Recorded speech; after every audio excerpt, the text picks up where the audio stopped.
شعنا بالكامل ياك ديما نديكو نجبرك طبيعي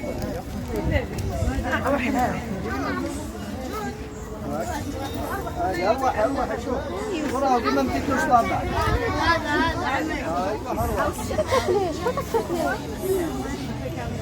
اسمعوني وش انا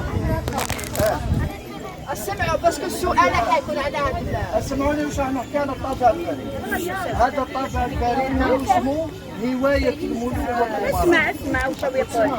هذا بكري باش تشوفوه هو طابع نديروه في الرسالة ونبعثوه عبر الباري. راكم تسمعوا.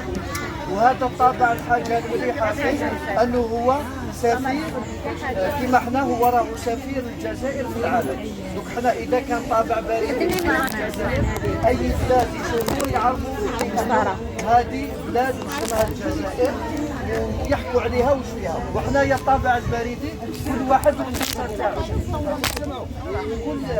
وكل مناسبة يخرج طابع بريدي. تسمعوا. وهذا الطابع قد يكون اسمه هواية الملوك والأمراء. هذا الطابع قد ما يزيد في العام قد ما القيمة تاعو راهي أنا نتمنى تدخلوا في هذا العالم لأنه عالم جميل فيه الناس طيبين فيه الناس متفرقين لازم هذا العالم تدخلوا فيه لأنه عالم رائع وممتع. قولوا لي شكرا عمودي. باي باي.